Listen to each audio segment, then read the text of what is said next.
League कोई जमात नहीं है, क्योंकि जमात आने वाला वज़ीर आज़म जो है वो बिलावल भुट्टो ज़रदारी है। पीटीआई को भी जो है इलेक्शन लड़ने की इजाज़त देनी चाहिए। पाकिस्तान पीपल्स पार्टी जो है वो बेसिकली किसी की बैसाखियों के ज़रिए कभी भी इक़्तिदार में नहीं आई। जो है वो सवाए मुस्लिम लीग नून के अलावा जो है वो किसी को भी वो रिस्पॉन्स नहीं मिल रहा। अस्सलामुअलैकुम, मैं मोहम्मद इमरान मुल्तान पीपी 218 से पाकिस्तान पीपल पार्टी के कैंडिडेट राना सजाद साहब हमारे साथ मौजूद हैं। आए उनसे गुफ्तगू करते हैं। अस्सलाम वालेकुम। जी वालेकुम सलाम। जरदारी की जानिब से कहा जा रहा था कि मैं लेवल प्लेइंग फील्ड नहीं मिल रही, क्या ये शिकवा बरकरार है या ख़त्म हो चुका है? जी बिल्कुल, वो शिकवा बरकरार है। निगरान सेटअप को चाहिए कि इक्वल जो है सबको साथ लेकर चलें। जितनी भी पार्टियां इलेक्शन में हिस्सा ले रही हैं तो सबको इक्वल ट्रीट करना चाहिए, जबकि इस वक्त जो है वो सवाए मुस्लिम लीग नून के अलावा जो है वो किसी को भी वो रिस्पांस नहीं मिल रहा। तो हम ये समझते हैं कि बतौर एक सियासी वर्कर मैं अपने वज़ीर आज़म निगरान वज़ीर आज़म पाकिस्तान से मैं उनको ये कहूँगा कि वो सबको साथ लेकर चलें। अच्छा, अगर लेवल प्लेइंग फील्ड की बात की जाए तो आपको किसी इलेक्शन में भी नई लेवल प्लेइंग फील्ड दी गई, आप लोगों के शिकवे थे, इसकी पीछे वजूहत क्या है? देखिए, पाकिस्तान पीपल्स पार्टी जो है वो बेसिकली किसी की बैसाखियों के ज़रिए कभी भी इक़्तिदार में नहीं आई, और पाकिस्तान पीपल्स पार्टी वाहिद वो जमात है जो सिर्फ़ और सिर्फ आवाम के वोटों से मुंतखब होती आई है। और पाकिस्तान पीपल्स पार्टी जो है वो अपनी आवाम पर, पब्लिक पर यकीन रखती है। अच्छा, जो आपके काज भुट्टो साहब के साथ जो सलूक किया गया, उन्हें फांसी दी गई, कि आप समझते हैं कि इमरान खान के साथ भी वही सलूक किया जाएगा? हाँ, मैं कहता हूँ बतौर एक सियासी वर्कर ये आपने बड़ा अच्छा पॉइंट रेज़ किया है। उसमें ये देखें, शहीद जुल्फ़िकार अली भुट्टो को जो है शहीद किया गया, तो मैं समझता हूँ कि आज इमरान खान साहब के साथ भी जो सलूक किया जा रहा है बतौर एक सियासी वर्कर, हाँ, अगर उन्होंने जो जुर्म किया है उसकी सज़ा उनको ज़रूर मिलनी चाहिए, और अगर उन्होंने कोई जुर्म नहीं किया तो फिर उनके साथ जो है वो ज़्यादती ना की जाए, और वो किसी के साथ भी ज़्यादती ना की जाए। पार्टी पोजीशन क्या है मुल्तान के अंदर और ओवरऑल पंजाब के अंदर? देखिए, पाकिस्तान पीपल्स पार्टी मैं समझता हूँ कि वो वाहिद जमात है जिसकी बुनियादें जो हैं वो पब्लिक में हैं, और पाकिस्तान पीपल्स पार्टी जो है वो सरप्राइज़ देगी। और मैं आपके आज आपके तवस्सुत से मैं अपने निगरान वज़ीर आज़म से भी ये दरख्वास्त करूँगा। मैं अक्सर ये बात कहता आया हूँ कि पीटीआई को भी जो है इलेक्शन लड़ने की इजाज़त देनी चाहिए। पीटीआई को भी इलेक्शन लड़ने की इजाज़त देनी चाहिए, और हमें ये फ़ैसला अवाम पर छोड़ देना चाहिए। अवाम जिसको मुंतखब करे उसको इक़्तिदार जो है वो सौंप दिया जाए। अच्छा, राना साहब, पाकिस्तान पीपल पार्टी ने बहुत सी कुर्बानियाँ दी हैं, लेकिन फिर भी इनकी पंजाब से अक्सरियत क्यों ख़त्म हो गई? देखें, हाँ, ये उस वक्त पाकिस्तान पीपल्स पार्टी को जो है वो दीवार से लगाया गया, और जो पाकिस्तान पीपल्स पार्टी में जो नुमाइंदे थे यहाँ पर, उन सब को पाकिस्तान पीपल्स पार्टी से मजबूर किया गया, उनको जो है वो पीटीआई में उनको भेजा गया। तो ये उस वक्त भी जो है ये इक़दाम पाकिस्तान पीपल्स पार्टी के साथ ये जो उस वक्त इन्होंने किए थे, लेकिन पाकिस्तान पीपल्स पार्टी को आप ख़त्म नहीं कर सके। आप ये कह सकते हैं कि उनके लोगों को जो है आपने इधर से उधर कर दिया, लेकिन पार्टी तो अपनी जगह पे खड़ी है। देखिए, आप पिछले 2018 के इलेक्शन में भी देख लें पाकिस्तान पीपल्स पार्टी ने कितना वोट लिया। अच्छा, ये बिलावल की पोजीशन क्या देखते हैं? हाँ, बिलावल, मैं देखता हूँ कि इंशाल्लाह आने वाला वज़ीर आज़म जो है वो बिलावल भुट्टो ज़रदारी है, और बिलावल भुट्टो ज़रदारी ही इस मुल्क को जो है इस भंवर से इंशाल्लाह अज़ीज़ वो निकालेंगे। अच्छा राना साहब, आपके हल्के के अंदर खिदमत क्या है इस वक्त?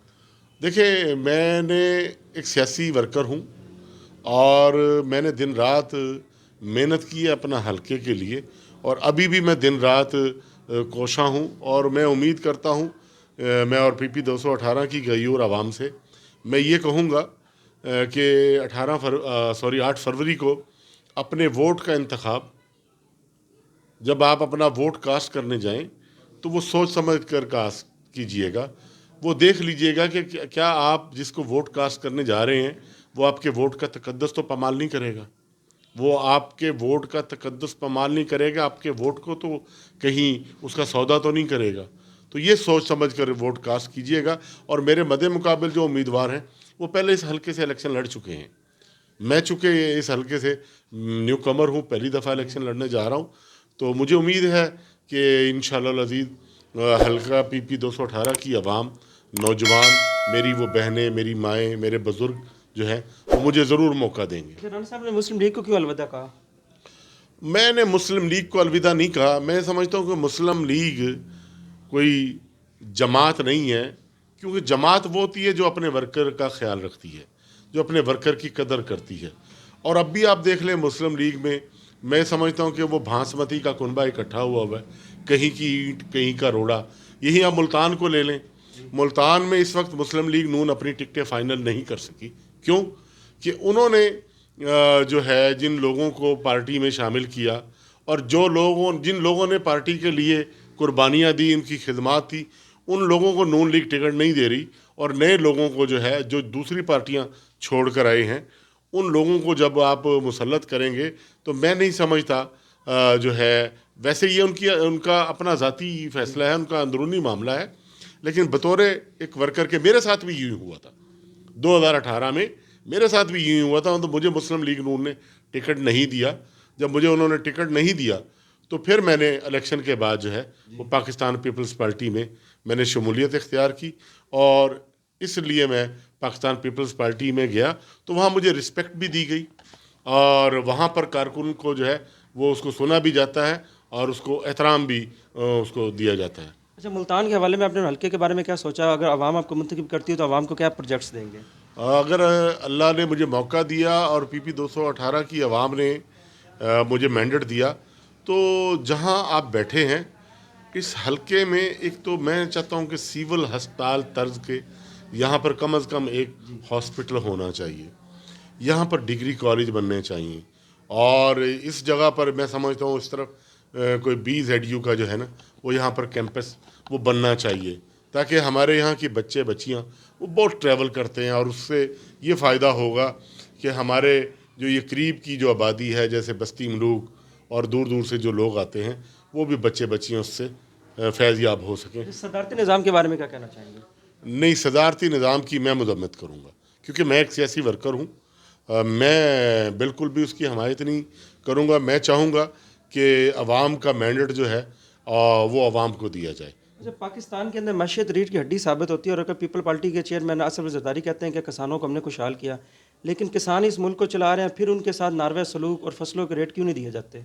देखें, मैं समझता हूँ कि पाकिस्तान में किसान और ट्रांसपोर्टर, ये दो शोबे ऐसे हैं कि जो पाकिस्तान में रीढ़ की हड्डी की हैसियत रखते हैं, और वाकई ही इस वक्त जो हालात हैं वो ट्रांसपोर्टरों का भी यही हाल है और वो किसानों का भी। अब देखें, किसान जब कोई चीज़ परचेज़ करने जाता है, हर चीज़ पे आपको पहले से वो टैक्स अदा करता है, और जब उनकी बारी आती है, जब उनके इजलास की बारी आती है, तो फिर उसको ख़रीदने के लिए वहाँ पर कोई कीमत का तयन नहीं है, उस पर कोई चेकिंग बैलेंस नहीं है।